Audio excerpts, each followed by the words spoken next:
आज का video integration से संबंधित है, जो सीबीएसई बोर्ड के लिए काफ़ी एक इम्पॉर्टेंट टॉपिक है। इसे कम से कम 20 नंबर का क्वेश्चन तो आता ही है। तो इंटीग्रेशन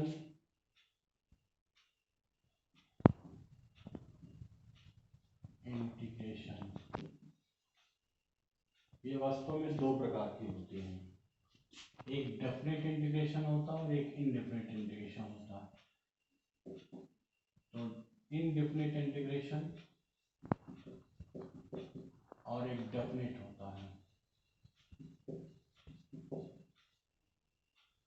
इनडेफिनेट इंटीग्रेशन में कांस्टेंट की वैल्यू इनडेफिनेट होने की वजह से ये इनडेफिनेट कहलाती है, जबकि डेफिनेट इंटीग्रेशन में कांस्टेंट की वैल्यू नहीं होती है। इनडेफिनेट इंटीग्रेशन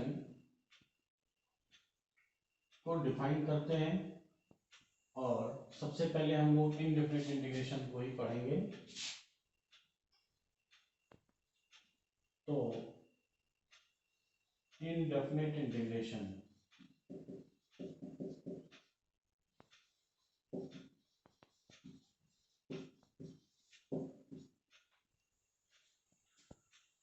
इंटीग्रेशन वास्तव में हम अगर उसे डिफाइन करें तो कहा जाए कि just reverse of the differentiation. हम इंटीग्रेशन का डेफिनेशन आसानी से डिफाइन कर सकते हैं कि integration is the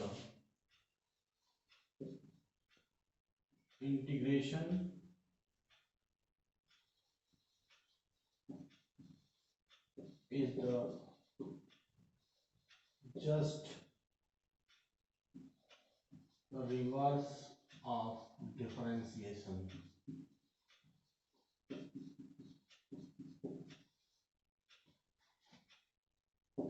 For example, ddx of fx, capital Fx is equal to fx.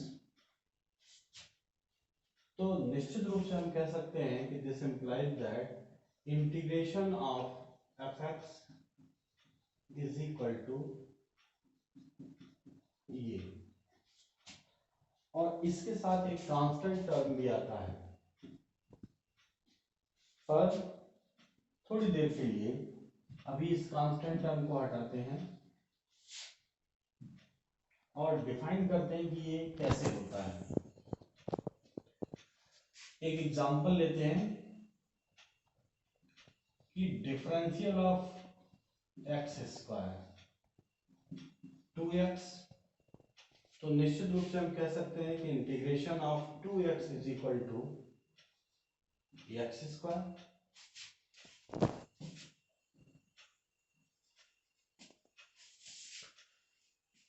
और अगर इसको थोड़ा और आगे बढ़ाया जाए कि ddx of x square plus 1 अगर किया जाए तो हम जानते हैं कि इस ddx of x square plus ddx of 1 ये 2x होगा और किसी भी कांस्टेंट का डिफरेंशियल 0 होता है, यानी ये भी 2x हुआ।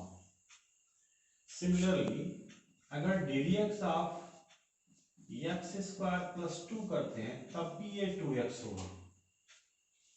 तो यहाँ एक समस्या हुई कि 2x एक्स स्क्वायर का डिफरेंशियल भी 2x है और एक्स स्क्वायर प्लस 1 का भी डिफरेंशियल 2x है और एक्स स्क्वायर प्लस 2 का भी डिफरेंशियल 2x है। इसका मतलब कुछ ना कुछ तो यहाँ पे छूट रहा है। इसीलिए यही कारण है कि इंटीग्रेशन ऑफ 2x हम एक्स स्क्वायर प्लस एक कांस्टेंट लिख सकते हैं, क्योंकि एक कांस्टेंट तो नजर आ रहा है जिसका डिफरेंशियल यहाँ पे, जिसका इंटीग्रेशन यहाँ पे छूट रहा था। यही वजह है कि निश्चित रूप से एक कांस्टेंट मिलता है। हम इसको और डिफाइन करें कि डिफरेंशियल का मतलब होता है किसी चीज को स्कैटर्ड कर देना अर्थात फैला देना, और इंटीग्रेशन का मतलब होता है किसी को कलेक्ट करना या इकट्ठा करना। वास्तव में अगर किसी भी वस्तु को तोड़ के फेंक दिया जाए तो चाहे जितनी भी आसानी से कलेक्ट किया जाए कुछ ना कुछ चीजें तो छूट ही जाती हैं। तो जो छूटती हैं वास्तव में इंटीग्रेशन के बाद ये कांस्टेंट रूप में लिखा जाता है, और इस कांस्टेंट की वैल्यू इनडेफिनिट होती है। इसीलिए इस पूरे इंटीग्रेशन को जो इस तरह का होता है जिसमें कांस्टेंट आता है उसे हम इनडेफिनिट इंटीग्रेशन कहते हैं। इसका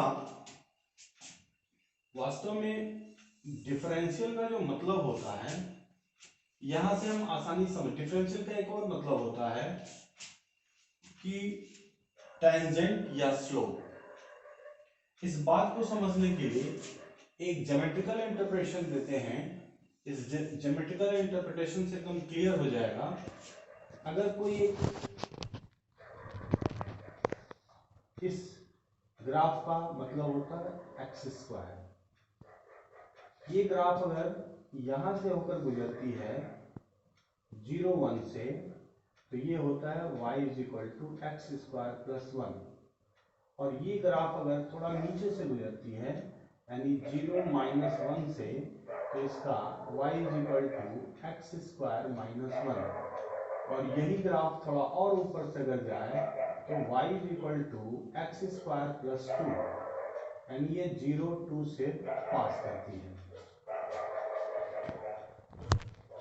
डिफरेंशियल, स्लोप या टेंजेंट को कहते हैं। अगर यहाँ पर एक सीधी रेखा खींचते हैं और एक निश्चित पॉइंट पर एक स्लोप खींचा जाए, तो हम देखेंगे कि ये जो टेंजेंट है, सभी टेंजेंट एक बराबर आते हैं।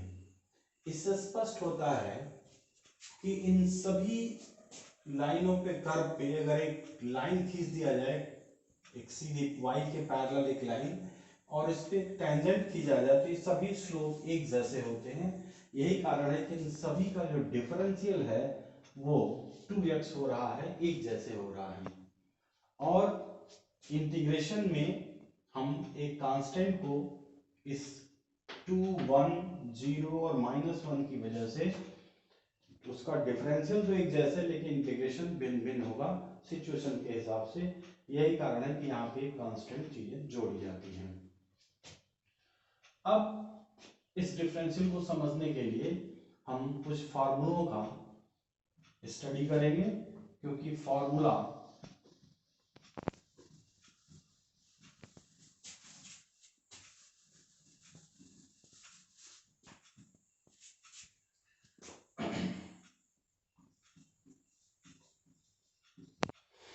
किसी भी कांस्टेंट का जो इंटीग्रेशन होता है वो x होता है। और सिंपली इसको समझा जा सकता है, क्योंकि 1 को हम वो लिख सकते हैं 1 is equal to x to the power 0, और फॉर्मूले के हिसाब से x power 0 dx x power 0 plus 1 upon 0 plus 1 is equal to c। तो ये हो जाएगा x अपान 1, इसलिए इसका कांस्टेंट का 1 होगा। उसी प्रकार से हम जानते हैं कि log x का डिफरेंशियल 1 अपान x होता है, इसलिए 1 अपान x का इंटीग्रेशन log x होता है। Integration differential of e to the power x का e to the power x होता है, इसलिए e to the power x का इंटीग्रेशन भी e to the power x होता है। e to the power x का differential e to the power log ax होता है। log a बेसी होता है, इसलिए इसका e to the power x का integration e to the power x और उससे log a से डिवाइड कर देते हैं। cos का डिफरेंशियल माइनस साइन होता है, इसलिए साइन का डिफरेंशियल माइनस cos होता है। cos का साइन होता है, sec स्क्वायर का tan x होता है, cosec स्क्वायर का माइनस cot x होता है। और 1 upon under root 1 minus x square का इंटीग्रेशन साइन इनवर्स x होता है। Minus 1 upon 1 minus x square का ये होता है cos इनवर्स x होता है। 1 अपान 1 प्लस एक्स स्क्वायर का tan इनवर्स x होता है। Minus 1 upon 1 plus x square का cot इनवर्स x होता है। इसमें मात्र 2 फार्मूले और बचे हैं, इसको मैं लिख दे रहा हूं यहाँ पर इसे नोट करने के लिए।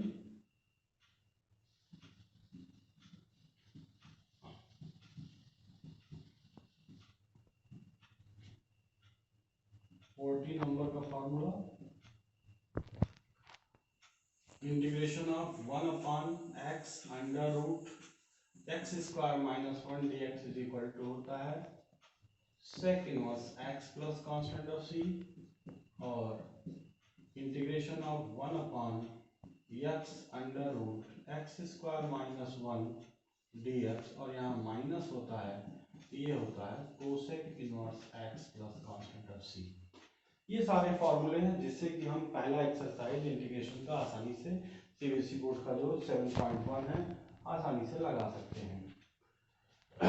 अलजेब्रा ऑफ इंटीग्रेशन के लिए कुछ चीजें और जो बहुत ही सिंपल हैं, यहाँ पर देखें। अलजेब्रा ऑफ इंटीग्रेशन बहुत ही जरूरी रूल्स हैं।